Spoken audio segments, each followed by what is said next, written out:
सद्गुरु श्री ब्रह्म चैतन्य महाराज गोंदवलेकर। इनका प्रवचन 2 जनवरी। सद्गुरु से ग्रहण किया गया नाम श्रेयस्कर।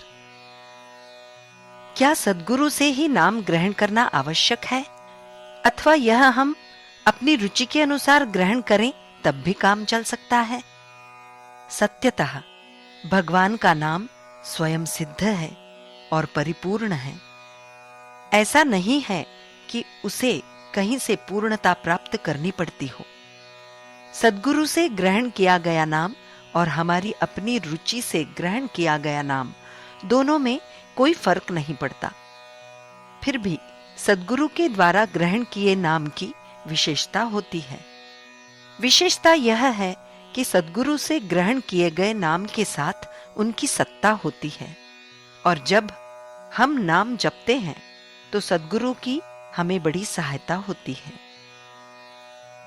उनकी सहायता से हम नाम जप रहे हैं, यह धारणा मन में होने के कारण मैं स्वयं नाम जप रहा हूं, ऐसा अहंकार निर्माण ही नहीं हो पाता।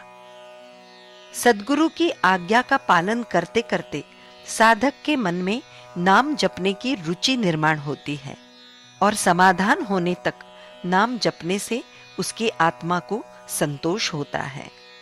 इसीलिए सद्गुरु से नाम ग्रहण करना आवश्यक है।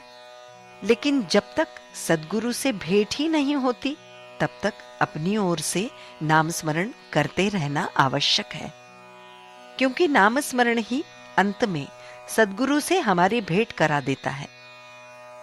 वास्तविकता तो यह है कि संतों से भेंट होना कठिन होता है। फिर भी मान लो कि भेंट हुई तो उस पर विश्वास रखना उससे भी मुश्किल होता है। अतः नाम जपना जारी रखना चाहिए।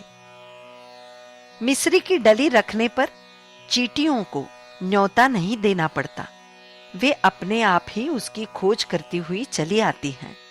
वैसे ही तुम भी मिस्री बनोगे तो संत तुम्हारे पास दौड़कर चले आएंगे। मिस्री बनो, यानी जो संतों को प्रिय है वही करो। संतों को क्या प्रिय है? भगवान का अनुसंधान और अखंड नाम स्मरण के अलावा संतों को और कुछ भी प्रिय नहीं है। अतः तुम अपने हृदय में अखंड नाम स्मरण की ज्योति जगाए रखो, तब सद्गुरु तुम्हें खोजते आएंगे और तुम पर कृपा का वर्षाव करेंगे। इस प्रकार सद्गुरु से नाम ग्रहण करने पर किसी को ऐसा लगेगा कि इसके पहले भी तो हम राम नाम जपते थे, सद्गुरु ने भी हमें वही बताया है, तब इसमें क्या फर्क पड़ गया? पर इसी में विशेषता है, क्योंकि इसमें मैं करता हूं का अहंकार छोड़ना पड़ता है। सद्गुरु से नाम ग्रहण करने पर मैं ही करता धरता हूं के अहंकार की गुंजाइश की भावना पनप नहीं पाती है।